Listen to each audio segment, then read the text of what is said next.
جو ان مرنے والوں کے لبوں پر پیدا ہوا کرتی ہے جو ظاہر کرنا چاہتے ہیں کہ وہ موت سے خائف نہیں، اس کے ہونٹوں پر پھیلی۔ میں اداس نہیں ہوں، آپ کی طبیعت اداس ہوگی، یہ کہہ کر اس نے ایک ہی گھونٹ میں چائے کی پیالی خالی کر دی اور اٹھ کھڑا ہوا۔ اچھا تو میں اجازت چاہتا ہوں، ایک ضروری کام سے جانا ہے۔ مجھے یقین تھا کہ اسے کسی ضروری کام سے نہیں جانا ہے، مگر میں نے اسے نہ روکا اور جانے دیا۔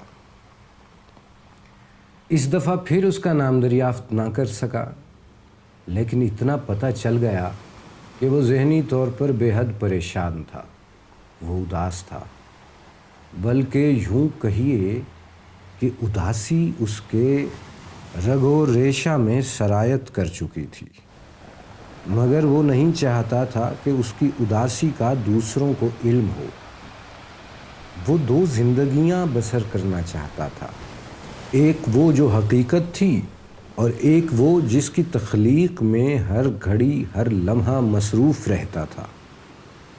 لیکن اس کی زندگی کے یہ دونوں پہلو ناکام تھے۔ کیوں؟ یہ مجھے معلوم نہیں۔ اس سے تیسری مرتبہ میری ملاقات پھر اپولو بندر پر ہوئی۔ اس دفعہ میں اسے اپنے گھر لے گیا۔ راستے میں ہماری کوئی بات چیت نہ ہوئی، لیکن گھر پر اس کے ساتھ بہت سی باتیں ہوئیں۔ جب وہ میرے کمرے میں داخل ہوا تو اس کے چہرے پر چند لمحات کے لیے اداسی چھا گئی، مگر وہ فوراً سنبھل گیا اور اس نے اپنی عادت کے خلاف اپنے آپ کو بہت تر و تازہ اور باتونی ظاہر کرنے کی کوشش کی۔ اس کو اس حالت میں دیکھ کر مجھے اس پر اور بھی ترس آ گیا۔ وہ موت جیسی یقینی حقیقت کو جھٹلا رہا تھا، اور مزہ یہ ہے کہ اس خود فریبی سے کبھی کبھی وہ مطمئن بھی نظر آتا تھا۔ باتوں کے دوران میں اس کی نظر میرے میز پر پڑی۔ شیشے کے فریم میں اس کو ایک لڑکی کی تصویر نظر آئی۔ اٹھ کر اس نے تصویر کی طرف جاتے ہوئے کہا، کیا میں آپ کی اجازت سے یہ تصویر دیکھ سکتا ہوں؟ میں نے کہا، بصد شوق۔ اس نے تصویر کو ایک نظر دیکھا اور دیکھ کر کرسی پر بیٹھ گیا۔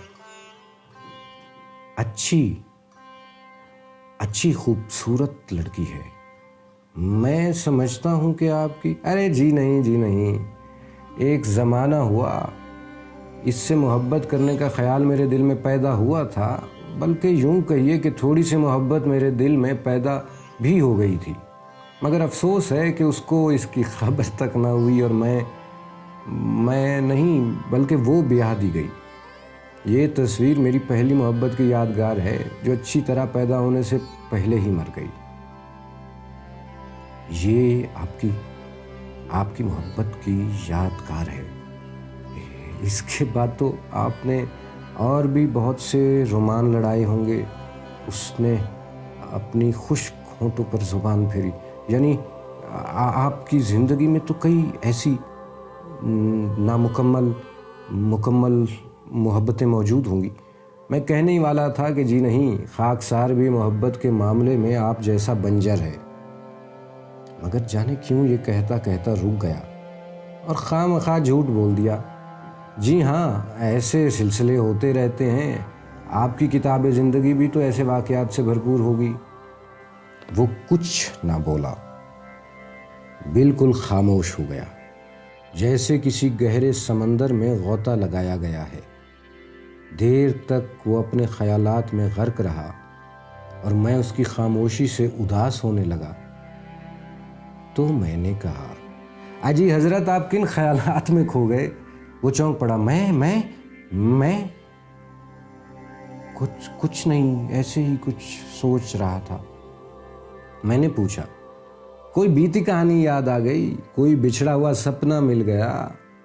پرانے زخم ہرے ہو گئے؟ زخم؟ پرانے زخم؟ کئی زخم نہیں، صرف ایک ہی ہے، بہت گہرا، بہت کاری اور زخم میں چاہتا بھی نہیں، ایک ہی زخم کافی ہے۔ یہ کہہ کر وہ اٹھ کھڑا ہوا اور میرے کمرے میں ٹہلنے کی کوشش کرنے لگا، کیونکہ اس چھوٹی سی جگہ میں جہاں کرسیاں، میز اور چارپائی سب کچھ پڑا تھا، ٹہلنے کے لیے کوئی جگہ نہ تھی۔ میز کے پاس اسے رکنا پڑا، تصویر کو اب کی دفعہ گہری نظروں سے دیکھا اور کہا، اس میں اور اس میں کتنی مشابہت ہے، مگر اس کے چہرے پر ایسی شوخی نہ تھی۔ اس کی آنکھیں بڑی تھیں، مگر ان آنکھوں کی طرح ان میں شرارت نہیں تھی۔ وہ فکر مند آنکھیں تھیں، ایسی آنکھیں جو دیکھتی بھی ہیں اور سمجھتی بھی ہیں۔ یہ کہتے ہوئے اس نے ایک سرد آہ بھری اور کرسی پر بیٹھ گیا۔ موت بالکل ناقابل فہم چیز ہے، خاص طور پر اس وقت جب کہ یہ جوانی میں آئے۔ میں سمجھتا ہوں خدا کے علاوہ ایک طاقت اور بھی ہے جو بڑی حاسد ہے، جو کسی کو خوش نہیں دیکھنا چاہتی۔ مگر چھوڑیے اس قصے کو۔ میں نے اسے کہا، نہیں آپ سناتے جائیے، لیکن اگر آپ ایسا مناسب سمجھیں تو۔ سچ پوچھیے تو میں یہ سمجھ رہا تھا کہ آپ نے کبھی محبت کی ہی نہ ہوگی۔ یہ آپ نے کیسے سمجھ لیا؟ میں نے کبھی محبت کی ہی نہیں۔ اور ابھی تو آپ کہہ رہے تھے کہ میری کتاب زندگی ایسے کئی واقعات سے بھری پڑی ہوگی۔ یہ کہہ کر اس نے میری طرف سوالیہ نگاہوں سے دیکھا۔ میں نے اگر محبت نہیں کی تو یہ دکھ میرے دل میں کہاں سے پیدا ہو گیا؟ میں نے اگر محبت نہیں کی تو میری زندگی کو یہ روگ کہاں سے چمٹ گیا ہے؟ میں روز بروز موم کی طرح پگھلا کیوں جا رہا ہوں؟ بظاہر یہ تمام سوال وہ مجھ سے کر رہا تھا، مگر دراصل وہ سب کچھ اپنے آپ ہی سے پوچھ رہا تھا۔ میں نے کہا، میں نے جھوٹ بولا تھا کہ آپ کی زندگی میں ایسے کئی واقعات ہوں گے، مگر آپ نے بھی جھوٹ بولا تھا کہ میں اداس نہیں ہوں اور مجھے کوئی روگ نہیں ہے۔ کسی کے دل کا حال جاننا آسان بات نہیں ہے۔ آپ کی اداسی کی اور بھی بہت سی وجہیں ہو سکتی ہیں، مگر جب تک مجھے آپ خود نہ بتائیں میں کسی نتیجے پر کیسے پہنچ سکتا ہوں؟ اس میں کوئی شک نہیں کہ آپ واقعی روز بروز کمزور ہوتے جا رہے ہیں۔ آپ کو یقیناً بہت بڑا صدمہ پہنچا ہے، اور مجھے آپ سے ہمدردی ہے۔ ہمدردی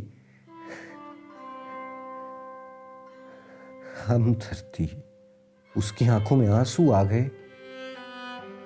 مجھے کسی ہمدردی کی ضرورت نہیں، اسی لیے کہ ہمدردی اسے واپس نہیں لا سکتی۔ اس عورت کو موت کی گہرائیوں سے نکال کر میرے حوالے نہیں کر سکتی جس سے مجھے پیار تھا۔ آپ نے محبت نہیں کی، مجھے یقین ہے آپ نے محبت نہیں کی، اسی لیے اس کی ناکامی نے آپ پر کوئی داغ نہیں چھوڑا۔ میری طرف دیکھیے، یہ کہہ کر اس نے خود اپنے آپ کو دیکھا۔ کوئی جگہ آپ کو ایسی نہیں ملے گی جہاں میری محبت کے نقش موجود نہ ہوں۔ میرا وجود خود اس محبت کی ٹوٹی ہوئی عمارت کا ملبہ ہے۔ میں آپ کو یہ داستان کیسے سناؤں اور کیوں سناؤں جبکہ آپ اسے سمجھ ہی نہ سکیں گے؟ کسی کا یہ کہہ دینا کہ میری ماں مر گئی ہے آپ کے دل پر وہ اثر پیدا نہیں کر سکتا جو موت نے بیٹے پر کیا تھا۔ میری داستان محبت آپ کو، کسی کو بھی، بالکل معمولی معلوم ہوگی، مگر مجھ پر جو اثر ہوا ہے اس سے کوئی بھی آگاہ نہیں ہو سکتا۔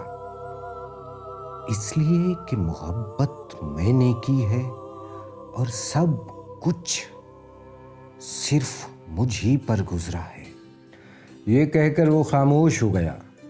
اس کے حلق میں تلخی پیدا ہو گئی کیونکہ وہ بار بار تھوک نگلنے کی کوشش کر رہا تھا۔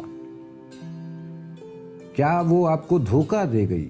میں نے اس سے پوچھا، یا کچھ اور حالات تھے؟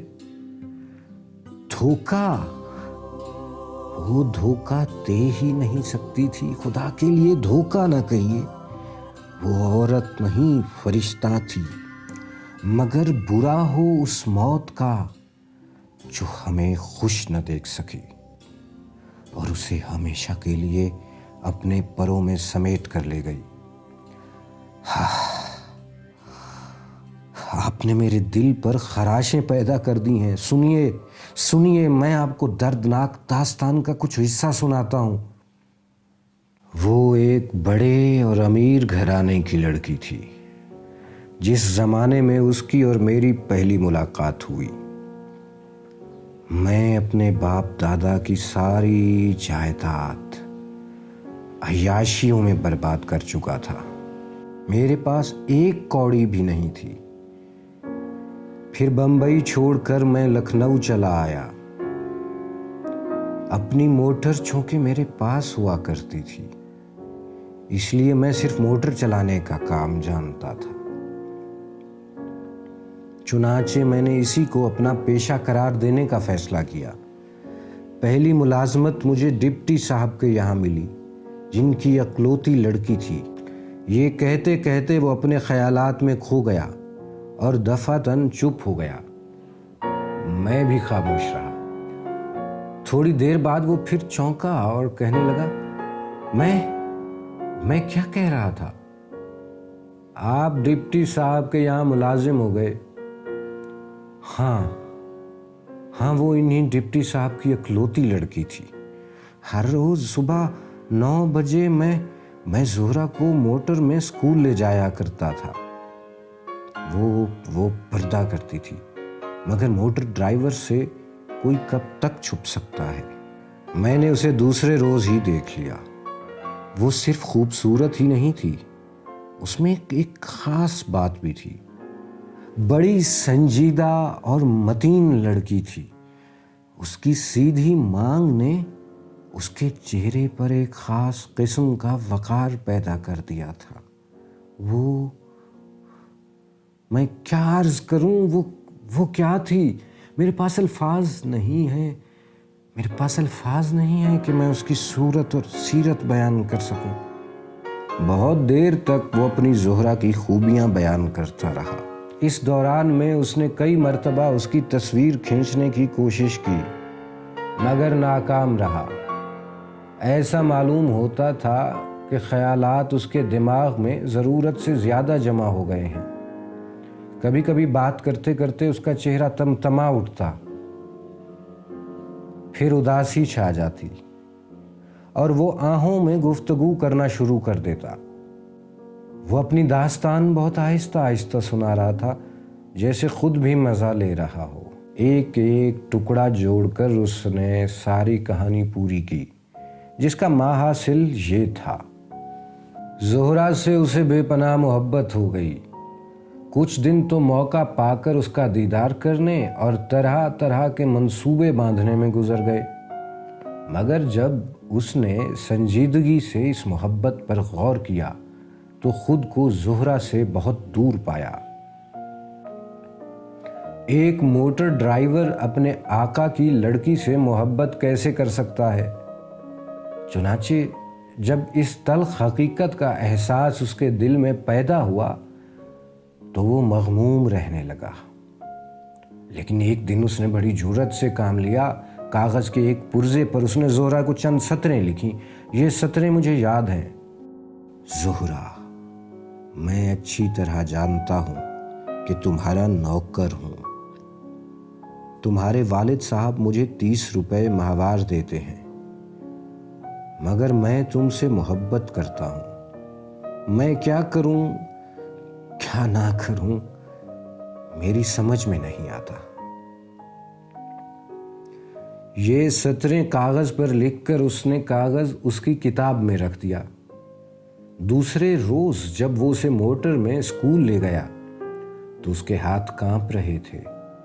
ہینڈل کئی بار اس کی گرفت سے نکل گیا، مگر خدا کا شکر ہے کہ کوئی ایکسیڈنٹ نہ ہوا۔ اس روز اس کی کیفیت عجیب رہی۔ شام کو جب وہ زہرا کو اسکول سے واپس لا رہا تھا تو راستے میں اس لڑکی نے موٹر روکنے کے لیے کہا۔ اس نے جب موٹر روک لی تو زہرا نے نہایت سنجیدگی کے ساتھ کہا، دیکھو نعیم، آئندہ تم ایسی حرکت کبھی نہ کرنا۔ میں نے ابھی تک ابا جی سے تمہارے اس خط کا ذکر نہیں کیا جو تم نے میری کتاب میں رکھ دیا تھا، لیکن اگر پھر تم نے ایسی حرکت کی تو مجبوراً ان سے شکایت کرنا پڑے گی، سمجھے؟ چلو اب موٹر چلاؤ۔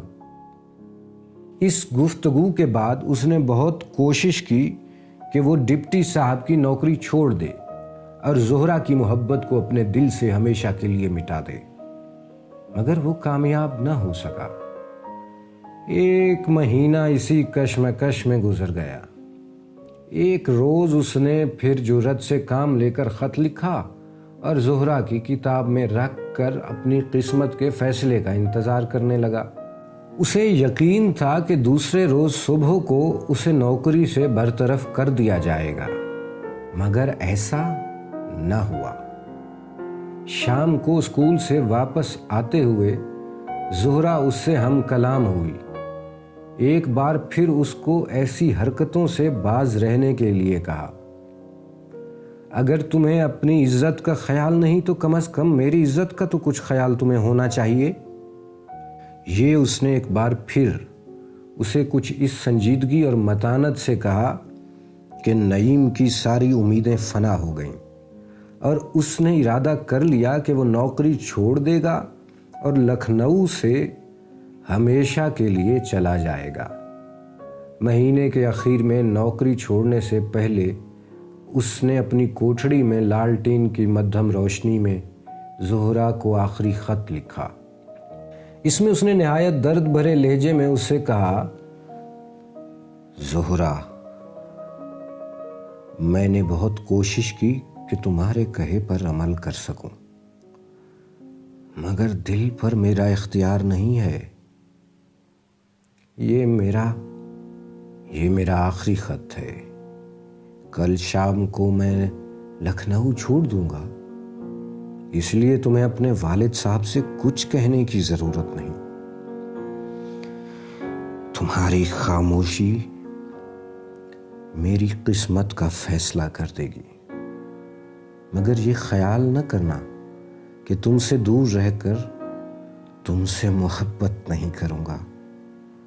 میں جہاں کہیں بھی رہوں گا میرا دل تمہارے قدموں میں ہوگا۔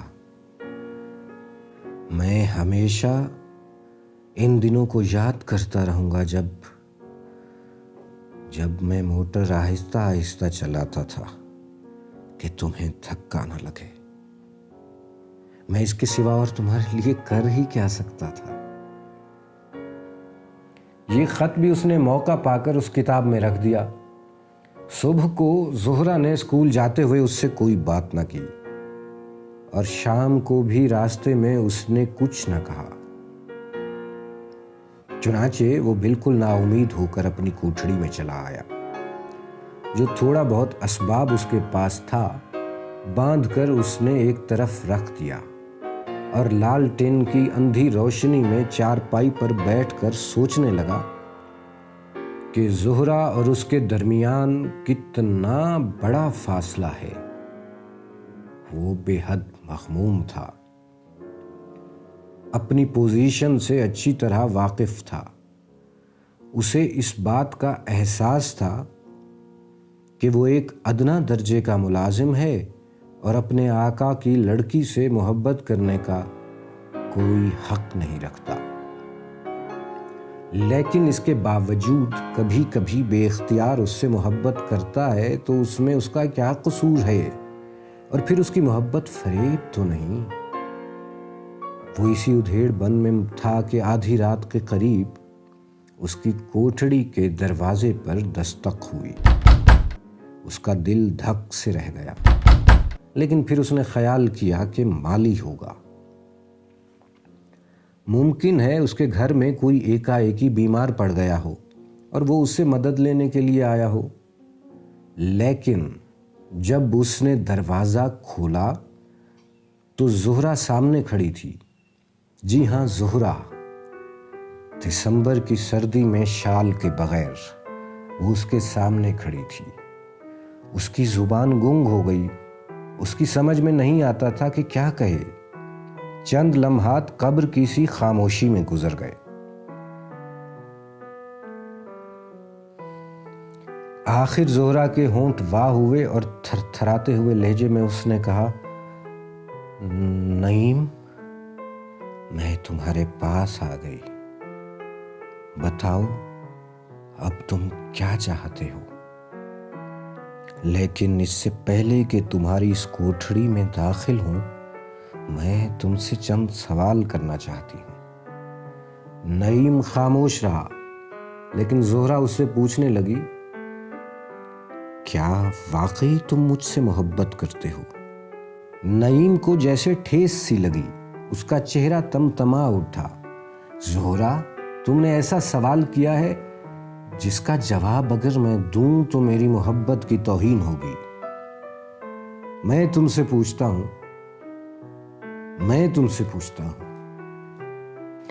کیا میں محبت نہیں کرتا؟ زہرہ نے اس سوال کا جواب نہ دیا اور تھوڑی دیر خاموش رہ کر اپنا دوسرا سوال کیا۔ میرے باپ کے پاس دولت ہے، مگر میرے پاس ایک پھوٹی کوڑی بھی نہیں۔ جو کچھ میرا کہا جاتا ہے میرا نہیں ہے، ان کا ہے۔ کیا تم مجھے دولت کے بغیر بھی ویسا ہی عزیز سمجھو گے؟ نعیم بہت جذباتی آدمی تھا، چنانچہ اس سوال نے بھی اس کے وقار کو زخمی کیا۔ بڑے دکھ بھرے لہجے میں اس نے زہرہ سے کہا، زہرہ، خدا کے لیے مجھ سے ایسی باتیں نہ پوچھو جن کا جواب اس قدر عام ہو چکا ہے کہ تمہیں 3rd کلاس عشقیہ ناولوں میں بھی مل سکتا ہے۔ زہرہ اس کی کوٹھڑی میں داخل ہو گئی اور اس کی چارپائی پر بیٹھ کر کہنے لگی، میں تمہاری ہوں اور ہمیشہ تمہاری رہوں گی۔ زہرہ نے اپنا قول پورا کیا۔ جب دونوں لکھنؤ چھوڑ کر دلی چلے آئے اور شادی کر کے ایک چھوٹے سے مکان میں رہنے لگے تو ڈپٹی صاحب ڈھونڈتے ڈھونڈتے وہاں پہنچ گئے۔ نعیم کو نوکری مل گئی تھی، اس لیے وہ گھر میں نہیں تھا۔ ڈپٹی صاحب نے زہرہ کو بہت برا بھلا کہا، ان کی ساری عزت خاک میں مل گئی تھی۔ وہ چاہتے تھے کہ زہرہ نعیم کو چھوڑ دے اور جو کچھ ہو چکا ہے اسے بھولا جائے۔ وہ نعیم کو 2-3 ہزار روپیہ دینے کے لیے بھی تیار تھے، مگر انہیں ناکام لوٹنا پڑا، اس لیے کہ زہرہ نعیم کو کسی قیمت پر بھی چھوڑنے کے لیے تیار نہ ہوئی۔ اس نے اپنے باپ سے کہا، ابا جی، میں نعیم کے ساتھ بہت خوش ہوں، آپ اس سے اچھا شوہر میرے لیے کبھی تلاش نہیں کر سکتے تھے۔ میں اور وہ آپ سے کچھ نہیں مانگتے، اگر آپ ہمیں دعائیں دے سکیں تو ہم آپ کے ممنون ہوں گے۔ ڈپٹی صاحب نے جب یہ گفتگو سنی تو بہت خشم آلود ہوئے۔ انہوں نے نعیم کو قید کرا دینے کی دھمکی بھی دی، مگر زہرہ نے صاف صاف کہہ دیا، ابا جی، اس میں نعیم کا کیا قصور ہے؟ سچ تو یہ ہے کہ ہم دونوں بے قصور ہیں۔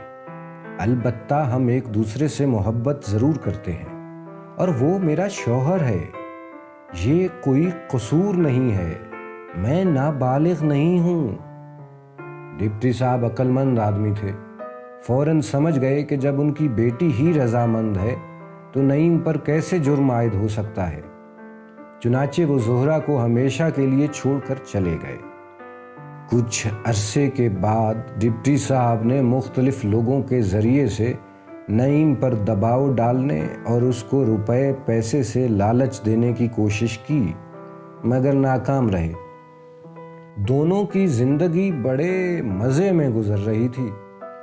وہ نعیم کی آمدنی بہت کم تھی اور زہرا کو جو ناز و نعم میں پلی تھی بدن پر کھردرے کپڑے پہننے پڑتے تھے اور اپنے ہاتھ سے سب کام کرنے پڑتے تھے، مگر وہ خوش تھی اور خود کو ایک نئی دنیا میں پاتی تھی۔